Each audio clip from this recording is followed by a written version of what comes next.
تاکہ عام سائل کو بھی پتہ لگے جج صاحب کیا کہہ رہے ہیں یا وکیل صاحب کیا کہہ رہے ہیں. ایسے ہی اسمبلیوں میں ہمارے وزرائے اعظم، ہمارے وزرائے اعلیٰ، اسپیکر انگلش لینگویج یوز کر کے، انگلش بول کے وہ اپنے آپ کو زیادہ مہذب یا زیادہ ترقی پسند شو کرنا چاہتے ہیں. دیکھ لیں 70 سال گزر چکے ہیں، ابھی تک ہم اپنی زبان کو قومی ادارے میں نہیں لے کے آ سکے. کتنی ہماری لوگوں کی بدقسمتی ہے. اور وہ لوگ جو اس مشن کا حصہ رہے ہیں پاکستان کے بنانے میں، ان لوگوں کی یہ خواہش تھی، جیسا کہ آپ نے فرمایا کہ داتا کہا کرتے تھے کہ آپ پشتو گھر میں نہ بولیں، آپ اردو بولا کریں. تو وہ دیکھیں ان لوگوں کا کتنا اس اپنے نظریے کے ساتھ، اپنے ملک کے ساتھ، اپنی زبان کے ساتھ، اپنے لیڈر کے ساتھ کتنا ان کا عشق تھا، کتنے ان کے کلوز تھے وہ اس چیز کے. لیکن جو آج نہ ہم میں ہے نہ ہمارے لیڈروں میں ہے. میرے ساتھ یہ ہوتا ہے کہ جو موومنٹ کا لوگ ہوتے ہیں نا، ان لوگوں کی کوشش ہوتی ہے کہ ایک موومنٹ کو ایک حد تک پہنچا کے اس کے پاس رہ جاتے ہیں. جی بعد پاکستان بننے کی، پاکستان ماشاءاللہ ایک بہت یعنی کہ خوش آئند تھا کہ پاکستان بنا، اتنی بڑی موومنٹ ہوئی. اس کے بعد ایک بہت بڑی یعنی کہ آپ کہہ سکتے ہیں کہ مائگریشن، بہت بڑی مائگریشن ہوئی. جی. اور ایک دوسرے کو کیا گیا، سب کیا گیا. ہمارے لوگوں کی جو عادت ہے نا، اگر انگریزی کو اس کا کوئی اس چیز سے کوئی تعلق نہیں ہے کہ آپ کی تعلیم بہت زیادہ ہے یا کچھ ہے. پاکستان کا وہ سمجھتے ہیں، وہ یہ سمجھتے ہیں کا حال دیکھ لیں کہ نہ تجربہ کاری اور سارا کچھ، یہ بد نصیبی ہمارے لوگوں کی رہ گئی. باقی رہ گیا تعلق عدلیہ کا، تو عدلیہ کو بھی چاہیے کہ کم از کم ان کو معلوم ہے کہ ہماری نیشنل زبان کون سی، اس چیز کے اوپر ان کو فوکس کرنا چاہیے کہ کم از کم ہمارے لوگوں کے مسائل جو ہیں، ایک عام آدمی کے مسائل جو ہیں، اس کو سمجھ آئے کہ پاکستان کے مسائل کیا ہے. اگر ایک ہماری یہ خوبصورت زبان ہے، یہ ہمارے ایک دھرتی کا حصہ ہے. پاکستان کے اندر ماشاءاللہ ہے کہ 20 قسم کی چھوٹی چھوٹی زبانیں بولی جاتی ہیں. کوئی بڑی زبان ہے، کوئی چھوٹی زبان ہے. کچھ اس طرح کہ ایک علاقے سے دوسرے علاقے جاتے ہیں تو اس کے لہجے چینج ہو جاتے ہیں، لیکن وہ تو ہمارے علاقے کی خوبصورتی ہے. لیکن ہماری جو علاقائی زبانیں ہیں ان میں بھی بہت مٹھاس ہے. خوبصورت زبان ہے، وہ تو ہمارا ایک کلچر ہے. آپ اپنے گھر کو تو نہیں بھول سکتے، آپ لوگوں کو نہیں بھول سکتے. وہ تو اللہ تعالیٰ نے ہمیں اس طریقے سے بانٹا ہے، تو وہ ہماری ایک خوبصورتی ہے. ایک کلچر الگ ہے، ہر ایک جگہ آپ کو ایک الگ خوبصورتی ملتی ہے. اس میں تو ایک نکھار نظر آتا ہے ہمیں اپنا. جی عمران بھائی بہت بہت شکریہ. یہ ہوتا ہے کہ قومی زبان سے یہ ہوتا ہے کہ آپ پورے پاکستان کے ایک ایک بندے سے آپ یعنی کہ وہ اٹیچ ہو جاتے ہیں. آپ کو پتہ چلتا ہے کہ ان کے مسائل کیا ہیں، آپ کے مسائل کیا ہیں، آپ ایک دوسرے کو سمجھ سکتے ہیں. جی آپ نے بہت اچھی باتیں کی عمران بھائی، آپ نے بہت ہی اچھی باتیں کی. اور آپ نے جو اپنے والد صاحب اور دادا صاحب کی بات ہمارے ساتھ شیئر کی، ہمارے ناظرین کے ساتھ شیئر کی، بہت بہت شکریہ آپ کا. اور انشاءاللہ تعالی آپ سے پھر بات ہوگی. Thank you. اللہ حافظ. جی ماشاء اللہ. میر صاحب یہ جو نقطہ تھا نا اردو بولنے کا، قومی زبان کا، یہ میں سمجھتا ہوں کہ ایک بہت ہی اہم چیز تھی.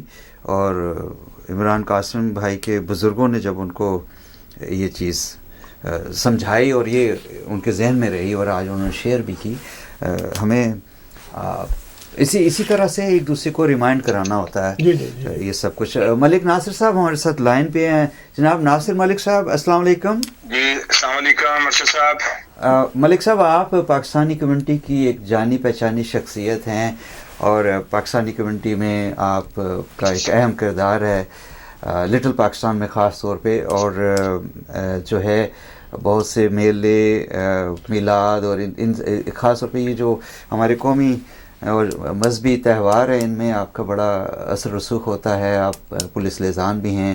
یہ بتائیے کہ آپ ان کا جو اسپیشلی چیز ٹائٹل ہے وہ چیئرمین علامہ اقبال کمیونٹی سینٹر. بے شک بے شک. اور جہاں پہ حضرت قائد اعظم کی بات آتی ہے اور آج جیسے کرسمس ہے، قائد اعظم کا دن ہے، آپ کے کیا جذبات ہیں اس وقت؟ آپ مسیحی بھائیوں کو کیا پیغام دیں گے اور قائد اعظم محمد علی جناح کی یوم پیدائش پہ آپ کیا کہیں؟ بسم اللہ الرحمن الرحیم. اصل میں یہ ہے کہ آج ہم جو کہ جس ملک میں رہ رہے ہیں اس میں یہ کرسچن بھی، پاکستان بھی، اپنے مسلمان بھی، سب مذاہب کے لوگ رہ رہے ہیں. تو بیسیکلی کرسچن جو بھائی ہیں ان کو، جو بہن بھائی ہیں ان کو ہم ان کا جو حضرت عیسیٰ کا یوم پیدائش ہے اس کی مبارکباد پیش کرتے ہیں بیسیکلی. اور پاکستانیوں کو مبارک ہو جن کے لیے قائد اعظم محمد علی جناح نے یہ اپنی جدوجہد کی اور ایک آزاد ملک جو ہے اس کی صورت میں پاکستان مارد وجود میں آیا. آج جو پاکستان ہے، جو ملک ہے، اس کی قدر آزاد ملک کی ان لوگوں سے پوچھی جائے، کشمیر کے لوگوں سے، فلسطین کے لوگوں سے، کہ اس کی قدر و قیمت کیا ہے آزاد ملک کی. اور بیسیکلی ہم لوگ خوش قسمت ہیں کہ جو اس آزاد ملک میں رہ رہے ہیں، اپنے مذہب کی جو ہے وہ اپنی مرضی سے ہم جو ہے اپنے مذہب کی بات کر رہے ہیں اور رہ رہے ہیں اپنے مذہب کے مطابق. بے شک بے شک بے شک. اور ملک صاحب، میر صاحب نے پروگرام کے شروع میں بتایا اور قائد نے اپنی پہلی تقریر جو کی تھی اس میں یہی کہا تھا کہ آپ چاہے کسی بھی مذہب سے آپ کا تعلق ہے، آپ کو پوری آزادی ہے. اور جس طرح سے دین محمدی صلی اللہ علیہ وسلم، اپنا اسلام ہمارا دین، اس میں اقلیتوں کو بھی وہی حقوق ہیں جو کہ ایک عام شہری کو ہیں ہر جگہ.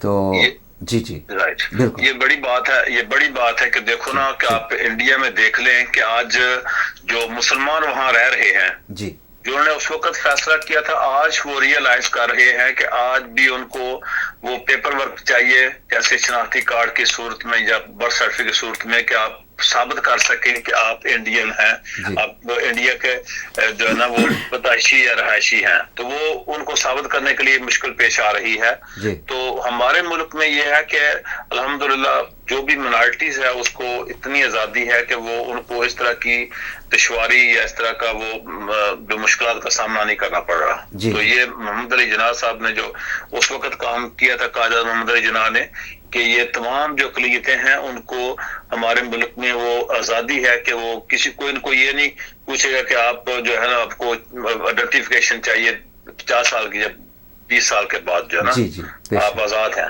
بے شک بے شک.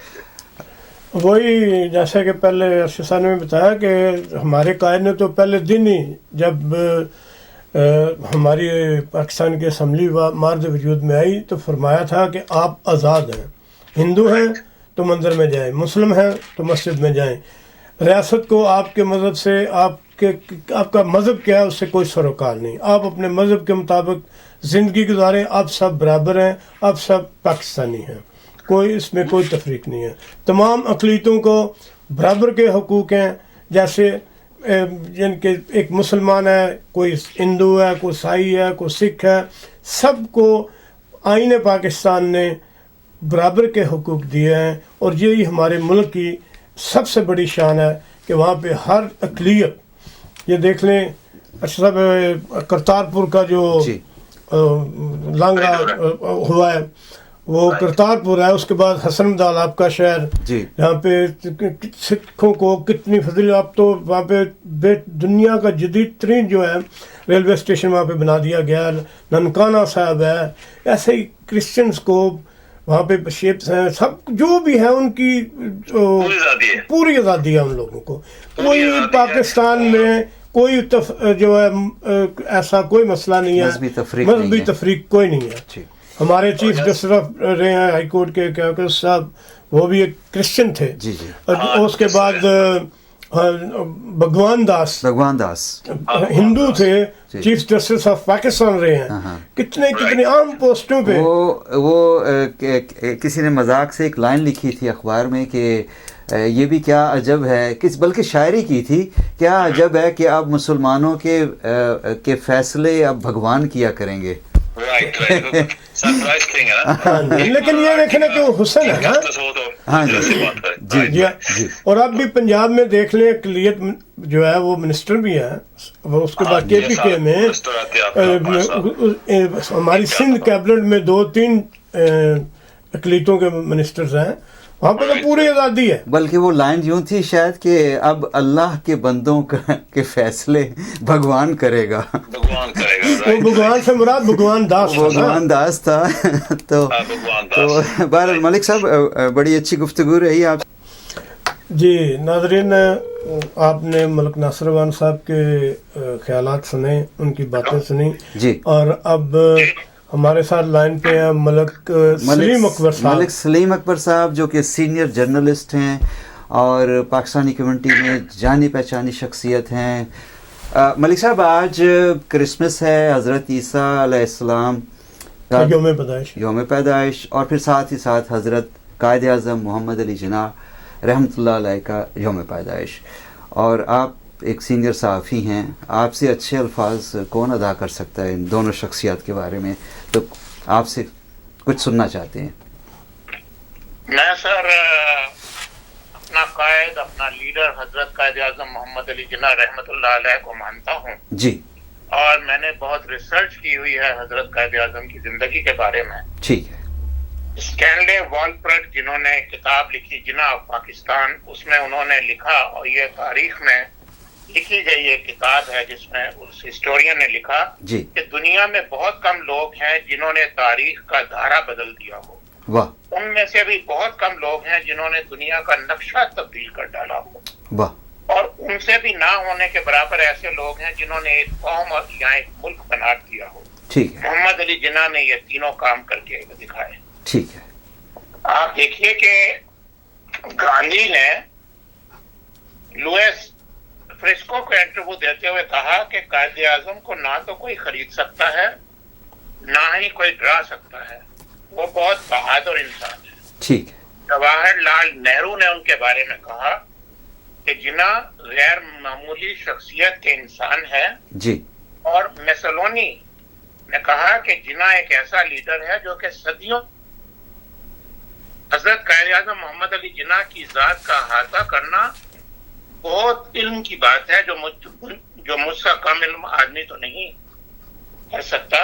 لیکن حضرت قائد اعظم سے مسلمانوں کی محبت کا یہ عالم تھا جی کہ وہ ایک جگہ تقریر فرما رہے تھے، اور ظاہر ہے کہ وہ انگلش کے اندر اسپیچ کرتے تھے، تو لوگ بیٹھے ہوئے تھے تو جن کو انگلش بھی نہیں آتی تھی، تو غیر ملکی صحافیوں نے پوچھا کہ تم کو سمجھ آ رہی ہے کہ جناح کیا فرما رہے ہیں؟ جی. انہوں نے کہا ہمیں یہ نہیں پتا کہ وہ کیا کہہ رہے ہیں، لیکن ہمیں یہ پتا ہے کہ وہ جو بھی کہہ رہے ہیں بالکل درست اور صحیح کہہ رہے ہیں. ملک صاحب، یہ منٹو پارک 1940 کا واقعہ ہے جس میں قرارداد پاکستان پیش ہوئی تھی. جی جی. یہ وہ یقین تھا جو ایمان کی حد تک تھا لوگوں کو کہ بھائی مسلمانوں کی اگر کوئی بات کر رہا ہے تو وہ حضرت قائد اعظم محمد علی جناح کر رہے ہیں. اور وجے لکشمی پنڈت اپنی کتاب میں لکھا جی. کہ اگر مسلم لیگ کے پاس 100 گاندھی اور 200 عبدالکلام آزاد ہوتے اور کانگریس کے پاس صرف ایک جناح ہوتا تو ہندوستان کی کبھی تقسیم نہ ہوتی. یہ وہ اصولی شخص تھے جنہوں نے اصولوں کی بنیاد پر اور صرف دلائل کی بنیاد پہ مسلمانوں کو اتنا بڑا ملک عطا کیا کہ ہم ناشکر پاکستانی ہیں جو ایک لحاظ سے وہ کام نہیں کر سکے جو حضرت قائد اعظم نے ہمیں ایک علیحدہ شناخت، ایک علیحدہ پہچان کر کے ایک پاکستان ہمیں دیا. ہم ناشکروں نے اس کے بھی 2 ٹکڑے کر دیے، اور ابھی بھی ہم ذات برادریوں اور دوسری چیزوں میں اس قدر گم ہیں کہ ہم پاکستان کو ٹکڑے ٹکڑے کرنے کے لیے ہر وقت ہتھیار ہیں. ہمارے اندر دشمن کے ایجنٹ اس انداز سے بیٹھے ہوئے ہیں کہ پاکستان کو خطرہ حضرت قائد اعظم کے پاکستان کو خطرہ دشمنوں سے نہیں بلکہ پاکستان کے اندر بیٹھے ہوئے دشمن کے ایجنٹ پاکستانیوں سے. حضرت قائد اعظم ایک بہت عظیم شخصیت ہے سر جی. ان کے پاس ایک ویژن تھا. وہ جب انہیں شاعر مشرق حضرت علامہ اقبال نے اپنے خطوط کے ذریعے مجبور کیا کہ وہ ہندوستان آ کر مسلمانوں کی آزادی کا مقدمہ پیش کریں، تو وہ جب یہاں آئے تو ایک نئی روح کے ساتھ آئے، ایک نئے ولولے کے ساتھ آئے، اور انہوں نے آ کے تاریخ کا دھارا بدل دیا. حضرت قائد اعظم ایک غیر معمولی شخص تھے، اور ایک غیر معمولی شخص کی حیثیت سے آپ یہ دیکھیے نا کہ انہوں نے صرف ایک چیز کو اپنا ایمان بنایا اور وہ ایک ولندیزی ضرب المثل ہے کہ جب انسان دولت کھو دے تو کچھ نہیں کھوتا، اگر حوصلہ کھو دے تو بہت کچھ کھو جاتا ہے، لیکن روح مر جائے تو پھر کچھ بھی باقی نہیں ہوا رہتا۔ یہ الفاظ حضرت قائد اعظم کے ہیں، جن کے انتقال کے آج 74 ایئرز کے بعد بھی جب بھی کوئی ان کا نام لیتا ہے تو لوگ کہتے ہیں زندہ باد قائد اعظم، زندہ باد۔ قائد اعظم کا مطلب ہی یہ ہے کہ میرا قائد جو سب سے اعظم ہے، جو سب سے اوپر ہے۔ تو حضرت قائد اعظم کی بات کرتے ہوئے تو میں بہت جذباتی ہو جاتا ہوں۔ میں کیا کہوں آپ سے، آپ کوئی جو اگر سوال کرے تو میں حاضر ہوں۔ ملک صاحب، بات یہ ہے کہ ماشاءاللہ بہت اچھی باتیں آپ نے شیئر کی ہمارے ساتھ، ہمارے ناظرین کے ساتھ۔ ایسا کہ آپ نے فرمایا کہ قائد کے بعد ہم نے کیا کیا، یعنی کہ ہم میں سے ہر کوئی یہی کہتا ہے کہ پاکستان نے ہم کو کیا دیا، ہم نے یہ کبھی نہیں سوچا ہم نے پاکستان کو کیا دیا۔ بدقسمتی کہہ لیں کہ اس ملک میں جو بھی حکمران آیا ان کے بعد، وہ اس میں طاقت کا اتنا نشہ تھا کہ جب وہ برسر اقتدار آ کے ایوان اقتدار میں داخل ہوتا تو سمجھتا کہ اس کے سامنے جو بھی ہے سب کیڑے مکوڑے ہیں، نہ ہی تو یہ کوئی عوام ہے۔ میں کسی ایک کو بلیم نہیں کرتا، میں قائد اعظم محمد علی جناح اور لیاقت علی خان سے خواجہ ناظم الدین سے لے کر عمران خان تک کوئی بھی ملک میں صدر، وزیر اعظم، گورنر جنرل جو بھی رہا ہے، میں نے بہت کم دیکھا ہے کہ کسی نے ملک کے بارے میں، قوم کے بارے میں، قومی یعنی کہ جب وہ غلط فیصلے کرتے ہیں کہتے ہیں قومی مفاد میں۔ یہ ایک پاکستان میں ایک روایت چلی ہے کہ جب اپنا مطلب اٹھانا ہو یا بات اپنے مطلب کی کرنی ہو، اپنے مطلب کا کوئی قانون کرنا ہو تو وہ کہتے ہیں قومی مفاد میں۔ ٹھیک ہے، بڑے بڑے بلند دعوے کرتے ہوئے لوگ آئے، کس کا نام لوں میں؟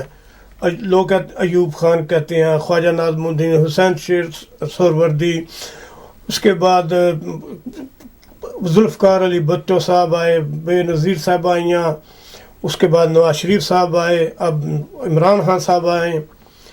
کیا کیا وعدے، کیا کیا سبز باغ سب نے عوام کو دکھائے، لیکن میں حیران ہوتا ہوں کہ جب یہ لوگ کرسی صدارت یا وزیر اعظم کی کرسی پہ بیٹھنے ہیں تو پیچھے قائد کی تصویر ہوتی ہے اور اس کے بیٹھنے آنے کے لیے جب آتے ہیں نا تو سامنے قائد ہوتا ہے۔ ان کسی کو شرم نہیں آئی کہ میں قائد کے سامنے کبھی یہ کہہ سکوں کہ قائد تو نے اس قوم کے لیے، تو نے اس ملک کے لیے کیا کیا اور میں اس ملک کے لیے کیا کرنے جا رہا ہوں۔ یعنی کہ جو بھی وہاں پہ آیا اس نے یہی سمجھا کہ میں ہی مختار کل ہوں، میں نہیں ہوں، یہ ملک بھی نہیں رہے گا، یہ قوم بھی نہیں رہے گی، یہ بھی نہیں رہے گا، وہ بھی نہیں رہے گا۔ حالانکہ خواجہ ناظم الدین سے لے کر میاں نواز شریف تک، چلو یہ ابھی تو موجودہ جو ہیں سب چلے گئے، پاکستان وہی ہے، یہ بھی چلے جائیں گے، سرکار پاکستان وہی رہے گا، لیکن کچھ تو نظر آنا چاہیے کہ کیا ملک کے لیے ہوا۔ بے شک۔ ملک صاحب آپ سن رہے ہیں نا؟ جی میں بہت غور سے میر صاحب کی بات میں نے سب کے نام لیے، میں نے کسی کو، میں کہتا ہوں کہ مجھے کوئی ایک بندہ بتا دیں جو پاکستان میں برسر اقتدار آیا ہو، خواجہ ناظم الدین سے لے کے عمران خان تک، جس نے ملک کے لیے کوئی فیصلہ کیا ہو، جس نے قوم کے لیے کوئی فیصلہ کیا ہو، لیکن الفاظ سب نے یوز کیے ہیں قومی مفاد میں، قومی مفاد میں، قومی۔ آج ہمارے ملک کی حالت کیا ہے؟ ہمارے ملک کی کرنسی سب دنیا کے انتہائی غریب ترین ملک جو ہے نا ان سے بھی نیچے ہے۔ ہماری ایجوکیشن کی شرح جو ہے، ریشو جو ہے، وہ دنیا کے غریب ترین جو 5-6 ممالک ہیں نا ان کے لیول سے بھی لو ہے۔ ٹھیک ہے، ہماری کس چیز میں ہم نے ترقی کی ہے؟ لوگوں نے اپنے بیس پہ جو کچھ کیا، لیکن ہم نے ایک چیز میں ترقی کی ہے، کرپشن میں، جھوٹ میں، لوٹ مار میں، ان سب چیزوں، یہ جو چیزیں ابھی آپ بتا رہے ہیں ان میں ترقی کی ہے. اور ملک صاحب جب ہم پاکستان پیسے بھیجتے ہیں تو آپ جب بھیجتے ہیں تو بہت سارے پیسے بن جاتے ہیں، اس میں ترقی نہیں ہوئی کیا؟ میرا مطلب اصل میں سر جی بہت ساری باتیں ہیں جی میر صاحب اور آپ نے کی ہیں جو بہت قابل غور بھی ہیں اور اس کے اوپر بات بھی کرنی چاہیے. لیکن میر صاحب نے جو باتیں کی میں اس سے شروع ہوتا ہوں. جی جی انہوں نے کہا کہ جتنے بھی حکمران آئے، جی سر آپ نے بالکل ٹھیک کہا، یہ سب حکمران آئے، ان میں سے لیڈر کوئی نہیں آیا. ہاں جی، میں نے حکمران کا لفظ استعمال کیا نا، میں نے تو لیڈر کا تو استعمال ہی نہیں کیا. یہ میں صرف آپ کے ناظرین کو بتانا چاہ رہا تھا کہ حکمران اور لیڈر میں ایک فرق ہوتا ہے سر جی. حکمران وہ ہے جو حکمرانی کرنے کے لیے آتا ہے اور حکمرانی کرنے کے بعد چلا جاتا ہے. لیڈر وہ ہوتا ہے جس کے نام کے ساتھ لیڈر لیڈر کا مطلب ہے جو لیڈ کرتا ہے، جو رہنمائی کرتا ہے، جو رہنما ہوتا ہے. تو رہنمائی کرنے کے لیے جو لیڈر تھے وہ تو حضرت قائد اعظم تھے. آپ دیکھیں نا جن قوموں کو ایک لیڈر ملا، چین ہم سے 1 سال بعد آزاد ہوا، افیم کھانے والے لوگ افیمی عورتوں کو لوہے کے جوتوں سے باندھتے تھے کہ یہ بھاگ نہ جائے، چین سے باندھتے تھے. تو 1 سال بعد ہم سے آزاد ہوئے. آج آپ کا ملک آپ دوست بنا سکتا ہے لیکن وہ دھاگا ڈال کے سوئی جو ہے وہ چائنا سے ہی آتی ہے. تو کہنے کا مقصد یہ ہے کہ جس قوم کو لیڈر مل گیا انہوں نے ترقی بھی کر لی، اور جن کو حکمران ملے انہوں نے اپنی حکمرانی کی. اور اس کے بعد چلتے ہوئے آپ دیکھیے نا کہ 1940 23 مارچ کو حضرت قائد اعظم نے لاہور میں جو فرمایا کہ ہم مسلمان ہندوؤں سے علیحدہ قوم ہیں، ہمارا کلچر، ہماری ثقافت، ہماری تاریخ، ہمارا معاشرہ، ہمارا کھانا پینا، ہمارا رہن سہن، سب کچھ ان سے مختلف ہے. اور پھر آپ کے حکمران آتے ہیں 1 اور 13 اگست 2011 کو لاہور ہی میں فرماتے ہیں کہ ہم مسلمان اور ہندو ایک ہی قوم ہے، ہمارا ایک ہی کلچر ہے، ایک ہی ثقافت ہے، ہم کھانا بھی ایک جیسا کھاتے ہیں، ہمارا معاشرہ بھی ایک ہے، صرف ہمارے درمیان ایک لکیر کا فرق ہے. اور یہ وہ شخص کہہ رہا ہے جو پاکستان کا 3 بار وزیر اعظم رہا اور جو خود کو قائد اعظم میں ثانی کہلوانا پسند کرتا تھا. تو یہ بے ایمان منافق حکمران ہیں، یہ لیڈر نہیں ہیں. ان کی لیڈری وہی ہے کہ جہاں ان کی آپ ذرا سا بھی محاسبہ شروع کرتے ہیں تو کہتے ہیں یہ قومی مفاد کے خلاف ہے. قوم کا مفاد تو انہوں نے دیکھا ہی نہیں سر. قوم کا مفاد تو حضرت قائد اعظم محمد علی جناح سخت ترین بیمار تھے ٹی بی میں، اور ان کو اس لیے زیارت وہ گئے کہ کسی کو ان کی بیماری کا پتہ نہ لگے. اور نہرو اور گاندھی نے کہا کاش ہمیں یہ پتا ہوتا کہ یہ اتنی مہلک اور خطرناک بیماری میں مبتلا ہیں تو ہم پاکستان بننے کو اور آگے کرتے اور پاکستان کبھی بھی نہ بنتا. تو اس حضرت قائد اعظم کے کھانے کے لیے انہوں نے ان کی پسند کا ایک باورچی بلایا. تو حضرت قائد اعظم کو جب کھانا پیش کیا گیا تو انہوں نے کہا آج کھانے کا مزہ بہت آیا، کھانا کس نے بنایا ہے؟ انہوں نے کہا جی فلانا باورچی. انہوں نے کہا کہاں سے منگایا؟ انہوں نے کہا وہاں سے. انہوں نے اپنی ذات سے اپنی ذاتی جیب سے اس کے پیسے دیے اور کہا آج ہی اس کو واپس بھیج دو، میری قوم یہ افورڈ نہیں کر سکتی کہ میں اس قسم کی عیاشیاں کروں. تو مقصد یہ ہے کہ اس طرح کی صورتحال اوروں میں بھی دیکھی گئی ہے، اور جو لیڈر تھے وہ قائد اعظم تھے. 1947 کے بعد ہمارا المیہ یہ رہا ہے کہ حضرت قائد اعظم کی وفات کے بعد تو ہمیں کوئی لیڈر ملا ہی سر ایسا وہ نہیں نا کہ جو پاکستان کو عظمتوں کی طرف لے کے بے شک ہمارا تو گلہ یہ ہے نا سر جی کہ ہمیں حکمران ملے، لیڈر جو ہے وہ نہیں ملے. جی ہونا ہی ہے جو ناصر میر صاحب اور آپ ایوان صاحب بات کر رہے ہیں. ہماری بات کا اصل جو منبع ہے اور اصل جو ہم جہاں جا رہے ہیں وہ تو یہی ہے کہ پاکستانی قوم اور ہماری بدقسمتی یہ ہے کہ ہمیں ایک ایسا لیڈر نہیں ملا جو حضرت قائد اعظم محمد علی جناح کے بنائے ہوئے پاکستان کو مزید آگے ترقی کی طرف لے کے جاتا. آج ہم ایٹمی طاقت ہونے کے باوجود ہمارے فیصلے دوسرے ملکوں میں ہوتے ہیں سر جی. تو ہمارا تو مطلب ایٹمی طاقت ہونے کے باوجود بھی ہم اگر دوسروں کی مصلحتوں کا شکار ہیں تو پھر ہمیں اندازہ ہو جانا چاہیے کہ پاکستانی قوم کو ان لوگوں کو ووٹ نہیں دینے چاہیے جو پاکستان کے مفاد کے خلاف کام کرتے رہے ہیں، بلکہ ایسی قیادت کو ڈھونڈنا چاہیے اور لانا چاہیے جو پاکستان اور صرف پاکستان کو آگے وہ لے کے جائے۔ جی بے شک، زبردست ہے۔ ملک صاحب میں ایک چھوٹی سی بات کرنے لگا ہوں۔ حکم۔ میرے خیال میں ہمارے جو پاکستانی بھائی ہیں، میرا اندازہ ہے کہ 90% اس نام سے بھی واقف نہیں ہوں گے۔ ملک فیروز خان نون، یہ وزیر اعظم پاکستان کے رہے ہیں، اور آپ کو پتہ ہے یہ جو گوادر ہے، یہ گوادر انہوں نے واپس لیا تھا عمان سلطنت سے۔ سلطنت عمان سے گوادر فیروز خان نون نے واپس لیا تھا، اور پتہ ان کو ریزائن کیوں کرنا پڑا تھا؟ صرف اس وجہ سے کہ تو نے گورنر جنرل کی مرضی کے بغیر اور ان کی مرضی کے بغیر یہ معاہدہ کیوں کیا گوادر واپس لینے کا، اور آج ہر بندہ، ہر حکمران اپنے سینے پہ تغمہ سجا رہا ہے گوادر کی بندرگاہ کا، کالیڈور کا، جو بھی وہ سی پیک کا۔ اگر فیروز خان نون نے واپس نہ لی ہوتی تو یہ اس بیک ڈور، کیا اس کو کہتے ہیں، سی پیک کا کیا بننا تھا؟ اور ہر بندہ آج وہ، لیکن کسی کو یہ نہیں پتا کہ جس بیچارے نے وہ $3 لاکھ میں واپس لی تھی اس کو ریزائن کرنا پڑا تھا۔ جی، حالانکہ وہ ملک فیروز خان نون کو ریزائن اس بات پہ کرنا پڑا تھا۔ جی سر جی، اگلے قائد اعظم کو نہیں چھوڑ رہے، وہ قائد اعظم کی باتوں کا کریڈٹ اپنے نام سے لیتے ہیں۔ صحیح بات۔ آپ نے تو تاریخ کی بات کی ہے، جو کہ بہت اچھی بات ہے۔ میں تو یہ کہہ رہا ہوں کہ ہماری نئی نسل کو تو پتہ بھی نہیں ہوگا فیروز خان نون کا۔ چلے جی بالکل ٹھیک ہے۔ کہنے کا مقصد یہ ہے کہ تاریخ تو اپنے اوراق کے اندر محفوظ ہے، لیکن تاریخ پڑھنے والے لوگ نہیں ہیں جو ہسٹری کو پڑھے نا سر۔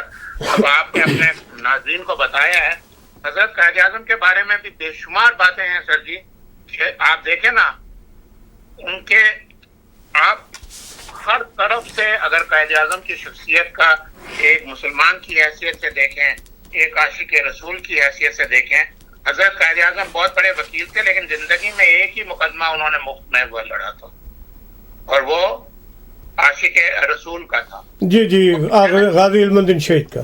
جی، انہوں نے صرف ایک مقدمہ فری میں وہ لڑا تھا، اور وہ غازی علم الدین کا، وہ اپنے پیسے سے وہاں آتے تھے اور آ کے وہ اس کے مقدمے کی وکالت کرتے تھے۔ دیکھیں نا، مسلم لیگ کراچی کے 1943 کے اجلاس میں حضرت قائد اعظم نے فرما دیا تھا کہ وہ کون سا رشتہ ہے جس میں منسلک ہونے سے تمام مسلمان جسد واحد کی طرح ہیں، وہ کون سی چٹان ہے جس پر ان کی ملت کی عمارت ہے، وہ کون سا اینکر ہے، وہ کون سا لنگر ہے جس سے امت کی کشتی محفوظ کر دی گئی ہے۔ وہ چٹان، وہ لنگر اللہ کی کتاب قرآن کریم ہے۔ مجھے یقین ہے کہ جوں ہم آگے بڑھتے جائیں گے ہم میں زیادہ اتحاد ہوگا، ایک اللہ، ایک رسول، ایک کتاب، ایک امت۔ حضرت قائد اعظم بہت بڑے عاشق رسول تھے سر، جس کی اس پہلو پہ ہمارے لوگ اتنا میرا خیال ہے روشنی نہیں۔ ملک صاحب، میں آپ نے جو بات کی ہے بہت اچھی بات ناظرین کو بتائی ہے، اور میں بھی آپ سے ایک وہ بات شیئر کروں گا بہت کم لوگ جانتے ہوں گے۔ دو باتیں شیئر کروں گا۔ جب پاکستان، اب ہم بات کر رہے ہیں قائد اعظم صاحب کے بعد لیڈران کی، تو جب پاکستان مرد وجود میں آیا تھا نا، تو آپ کو پتا پاکستان کے اس وقت اس ملک کی کوئی معیشت تو تھی نہیں۔ جو لوگ ادھر سے لوگ آئے تھے ہجرت کر کے، جن کو ملازمتیں دی گئیں، تو سب سے پہلے بڑا جو سوال پیدا ہوا قائد اعظم صاحب کے سامنے، ارشد صاحب، وہ یہ تھا کہ جو لوگ ہم ملازم رکھنے ہیں ان کو تنخواہ کون دے گا؟ ٹھیک ہے، اور جو ہمارا جو دارالحکومت ہے، جو گورنر ہاؤس ہے، یہ ہم کدھر رکھیں گے؟ جی جی۔ تو قائد اعظم نواب آف بہاولپور کو فون کیا۔ اچھا، تو وہ کراچی میں اس وقت تھے، تو قائد اعظم صاحب نے ان سے یہ مسائل کے بارے میں گفتگو کی، تو آپ نے فرمایا کہ یہ جو میرا جو پیلس ہے نا کراچی میں، جس کو آپ گورنر ہاؤس کہتے ہیں آج کل، وہ فرسٹ گورنر جنرل ہاؤس بنا تھا پاکستان کا، جہاں، ہاں جی، وہ نواب آف بہاولپور صاحب کا پیلس تھا۔ اور پہلی جو جتنی پاکستان میں جو تنخواہیں اسٹارٹنگ میں دی گئیں، اور یونیورسٹیوں کے جو اتنے اخراجات تھے وہ نواب بہاولپور صاحب نے قائد اعظم صاحب سے کہا کہ عقائد ڈونٹ وری، یہ سب میں اپنے خزانے سے دوں گا. اچھا جی، اتنے وفادار لوگ تھے اس وقت جناب صاحب کے ساتھ، وفادار بھی لوگ بھی تھے زبردست. اور عشق رسول کی آپ نے بات کیا اپنا ملک صاحب، تو جب آپ کی وفات ہوئی ہے نا، کوئی کہہ رہا تھا کہ آپ شیعہ ہیں، کوئی کہہ رہا تھا آپ فلاں ہیں، کوئی کہہ رہا تھا آپ پارسی ہیں، کوئی ایک اس وقت کے جو علماء تھے ناصر صاحب، انہوں نے وہ کہتے ہیں نا سینہ گزٹ، ایک سینہ گزٹ فتویٰ جاری کیا کہ قائد اعظم کا کوئی جنازہ نہیں پڑھائے گا. دیکھیے تو مولانا شبیر احمد عثمانی آپ نے کہا کہ میں محمد علی جناح کا جنازہ پڑھاؤں گا، اور انہوں نے جنازہ آپ کا پڑھایا. تو بعد میں معافی چاہتا ہوں سر، میں آپ سے وہ معافی چاہتا ہوں. کائنڈلی اس بات کو تھوڑی سی وضاحت میں آپ کو کر دوں. حضرت قائد اعظم محمد علی جناح کی یہ وصیت تھی کہ ان کا جنازہ شبیر احمد عثمانی صاحب ہی پڑھائیں. نہیں، مجھے نہیں یہ اس بات کے بعد وصیت کے بارے میں مجھے نہیں پتا کہ آپ نے کوئی وصیت کی، لیکن میں نے جو پڑھا ہے وہ بیان کرنے لگا. میں آپ سے بالکل پکی، ٹھیک ہے. تو جب انہوں نے پوچھا نا علماء نے کہ آپ نے کیوں پڑھایا جنازہ، جب ہم نے کہا تھا کہ نہیں پڑھانا تو آپ نے کیوں پڑھایا، تو انہوں نے فرمایا تھا کہ مجھے خواب میں نبی کریم صلی اللہ علیہ وسلم کی زیارت ہوئی ہے اور آپ نے مجھے حکم دیا ہے کہ یہ میرا محمد علی جناح میرا ہے سپاہی، میرا اس کا جنازہ تم پڑھاؤ گے. اچھا ملک صاحب، میں آپ سے اور میر صاحب سے ایک اور بات شیئر کروں گا کہ جب حضرت علامہ اقبال اپنا قائد اعظم رحمۃ اللہ علیہ انگلینڈ سے جب لوٹے تھے پالیٹکس میں، انڈیا کی پالیٹکس میں آنے کے لیے، تو اس وقت پوچھا گیا کہ وجہ کیا بنی، کیونکہ اس سے پہلے جب انہیں آفر کی گئی تو وہ کچھ مایوس ہو گئے تھے اور وہ چلے گئے تھے ملک سے باہر. تو انہوں نے کسی کے ساتھ وہ راز شیئر کیا اور کہا کہ یہ آپ نے کسی کو نہیں بتانا. ان کی وفات کے بعد پھر یہ بات اس کا ذکر ہوا کہ کہہ رہے تھے کہ ایک رات میں سو رہا تھا اور جو ہے کچھ کمرے میں کچھ مجھے محسوس ہوا، کوئی ہلچل محسوس ہوئی جیسے زلزلہ آتا ہے اس طرح کا. تو میں نے اٹھ کے دیکھا، ایسا کچھ بھی نہیں تھا، سب ٹھیک تھا. پھر تھوڑی دیر بعد پھر ایک دفعہ پھر اٹھے، آپ کمرے کا جائزہ لے رہے تھے تو آپ کے کندھے پہ ہاتھ پیچھے جیسے کوئی مارتا ہے اور پھر توجہ لینے کے لیے، اور پھر آپ نے دیکھا کہ کوئی ایک شخصیت، بہت ہی خوبصورت شخصیت کھڑی ہے بارش اور اس طرح سے. تو پھر آپ نے پوچھا کہ آپ کون ہیں، تو انہوں نے کہا کہ میں آپ کا نبی ہوں، نبی پاک صلی اللہ علیہ وسلم. اور خواب میں انہوں نے کہا کہ آپ جو ہے آپ نے جانا ہے، آپ اپنے امت مسلمہ کے لیڈر ہیں، جائیں انڈیا میں اور ان کی آپ ان کو مشکل صورتحال سے باہر نکالیں. تو یہ بات چھپائی رکھی گئی، یہ بھی ایک بات تھی. اور دوسری وہ یہ تھی کہ انہوں نے اپنی بیماری بھی چھپا رکھی تھی لوگوں سے، اور ان کی وفات کے بعد پھر ان چیزوں کا انکشاف ہوا تھا. تو جی میں آپ کی اس بات سے بالکل متفق ہوں. اور یہ حضرت قائد اعظم کے بارے میں بات یوں تھی کہ وہ اپنی سوئے ہوئے تھے تو اچانک ان کا بستر ہلنا شروع ہو گیا اور ایک عجیب سی خوشبو ان کی بیڈ روم میں آئی اور ان پہ ایک کپاہٹ سی بتاڑی ہو گئی. تو ایسا دوسری بار ہوا تو جب انہوں نے آنکھ کھولی تھی تو انہوں نے دیکھا ایک پرسرار سا سایہ جو ہے ان کے اوپر تھا، اور انہوں نے ان سے حکم دیا لفظ ہے کہ حکم دیا، حضرت قائد اعظم کو حکم دیا کہ آپ جائیں اور مسلمانوں کی رہنمائی کا فریضہ استعمال کیجیے، آپ نے بننا ہے. تو یہ بالکل صحیح اور سچا واقعہ ہے. اور اس کے بعد اور آپ یہ دیکھیے نا کہ عید میلاد النبی کے جلسوں میں حضرت قائد اعظم نے خاص طور پہ شرکت کی پاکستان بننے کے بعد. یہ بھی آپ دیکھیں کہ ان کا حضرت سے بہت ایک پیار تھا، محبت تھی. اور جیسا کہ پہلے بھی کہا کہ صرف ایک ہی مقدمہ انہوں نے غازی علم دین کا مفت کے اندر کیا.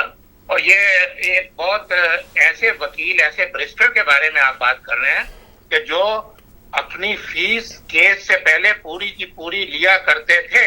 ٹھیک ہے. تو انہوں نے یہ بالکل کیا. لیکن اس میں کوئی شک سر نہیں ہے کہ حضرت قائد اعظم محمد علی جناح ایک تاریخ ساز شخصیت ہے، اور ہم نہ شکر پاکستانیوں نے، جیسا کہ میر صاحب نے کہا کہ بھائی وہ شیعہ ہیں، سنی ہیں، فلانا، تو حضرت قائد اعظم نے یہ وصیت فرمائی تھی کہ ان کی نماز جنازہ علامہ شبیر احمد عثمانی صاحب پڑھیں گے، اور وہی ہوا. لیکن ہمیں ایز اے مسلمان اور ایز اے پاکستانی یہ سوچنا چاہیے کہ تقسیم ہند کے بعد، پاکستان بننے کے بعد ہم نے پاکستان کے لیے کیا کیا. ٹھیک ہے نا جی. یہاں پہ بھی یہی کہتے ہیں کہ don't ask your country what the country have done for you, ask yourself what you have done for the country. تو ہم لوگ ہمیشہ پاکستان سے ایک ایسے لاڈلے بچے کی طرح مانگتے ہی رہتے ہیں کہ ہمیں دو اور دو اور دو، ہمیں کیا دیا، ہمیں کیا دیا. میں نے، آپ نے اور ہم سب نے پاکستان کو کیا دیا؟ جی سوال تو یہ ہے نا سر جی، ہم نے پاکستان کے لیے ایسی کون سی خدمت کی؟ اور جو خدمت ہم یہاں، جو خدمت پاکستان میں ہمارے حکمران اور سیاستدان کر رہے ہیں، ویسی ہی خدمت ہم یہاں پہ یونائٹڈ اسٹیٹ میں پاکستان کے ساتھ کر رہے ہیں. بے شک. فرقہ بازی، ایک دوسرے کی ٹانگ کھینچنا، نیک پولنگ. میر صاحب جی میں سن رہا ہوں، آپ اس لیے چھڑی لے کے چلتے ہیں. دیکھیں سر، سب سے پہلے آج کا پروگرام کرنے کی جو وجہ تھی حضرت قائد اعظم کے بارے میں جو کاوش نے یہ کاوش کی، میں اس کے لیے تہ دل سے آپ کا شکر گزار ہوں. ناصر میر صاحب، ارشد ایوان صاحب اور آپ کی ریکارڈنگ اور پروڈیوسنگ ٹیم کا شکر گزار ہوں کہ آپ نے امریکہ میں رہنے والے پاکستانیوں کو رہنمائی ان کی فرمائی حضرت قائد اعظم کی شخصیت کے بارے میں.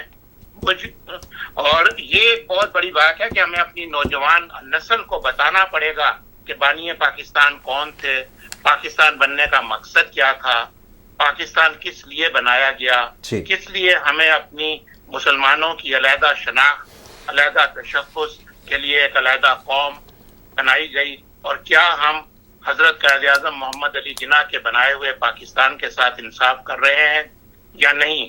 ہم سب پاکستانی ہیں، پاکستان کے نام پہ ہمارا دل دھڑکتا ہے.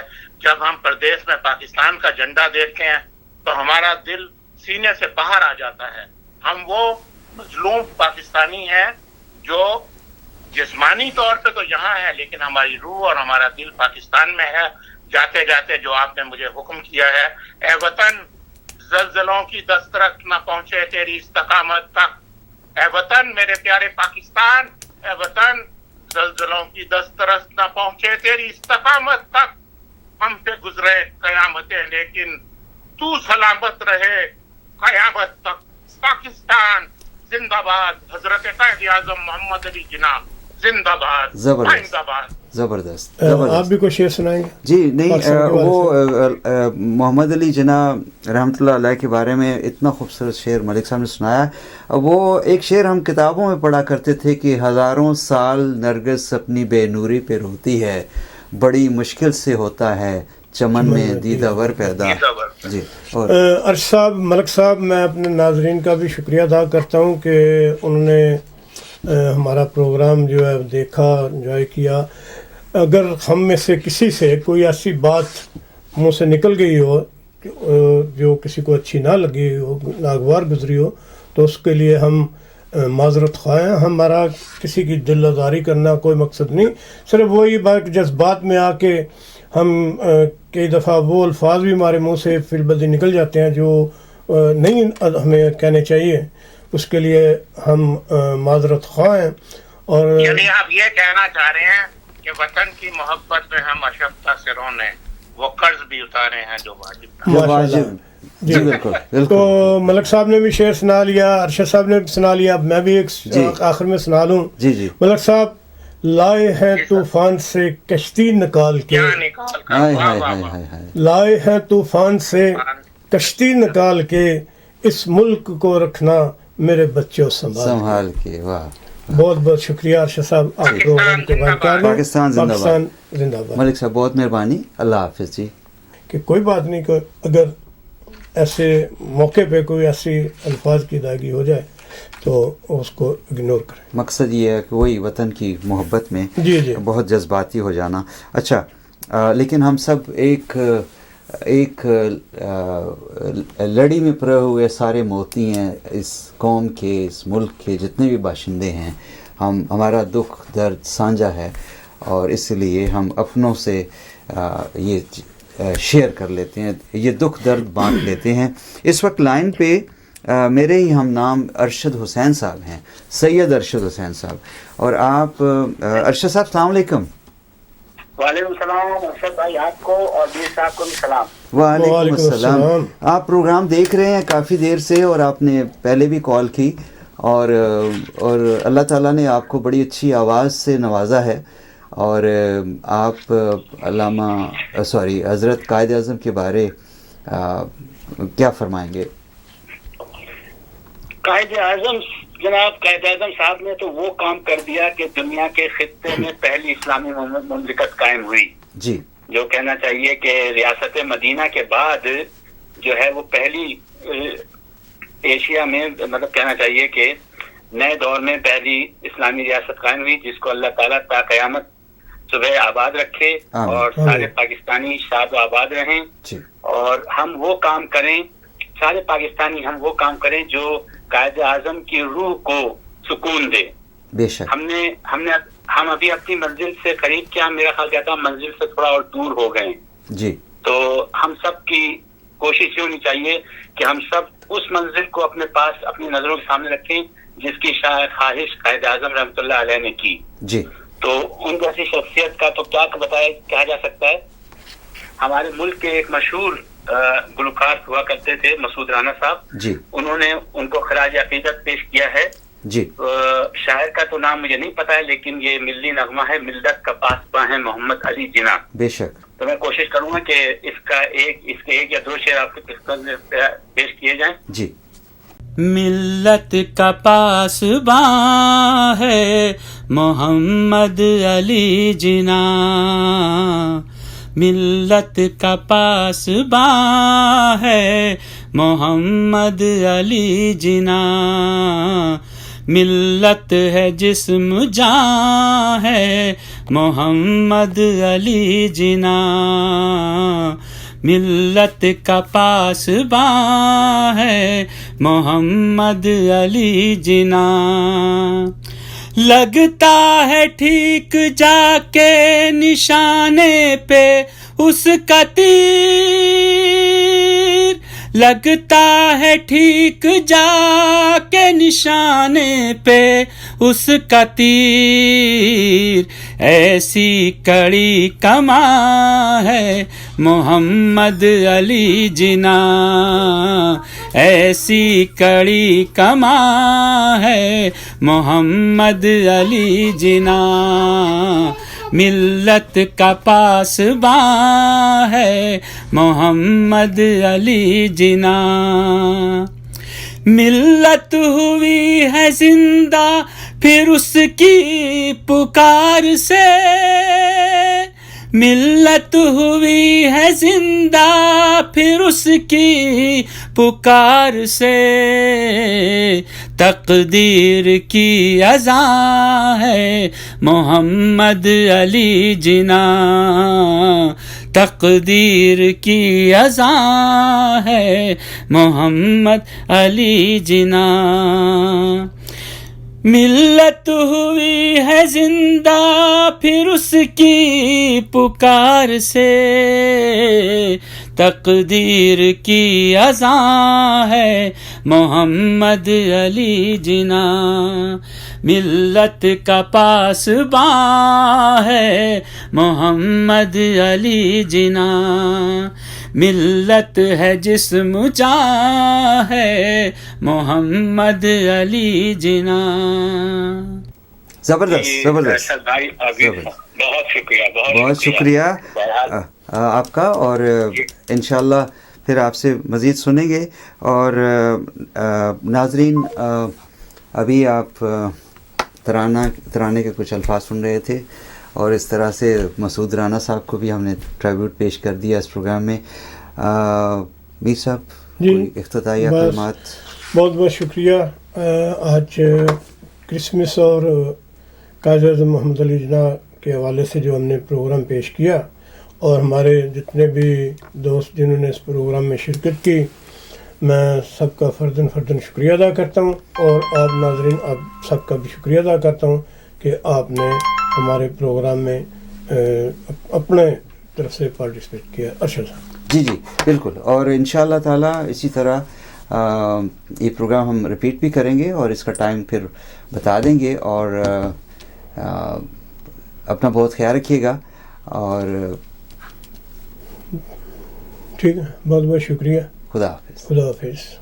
ملت ہوئی ہے زندہ پھر اس کی پکار سے، تقدیر کی اذاں ہے محمد علی جناں، تقدیر کی اذاں ہے محمد علی جناں.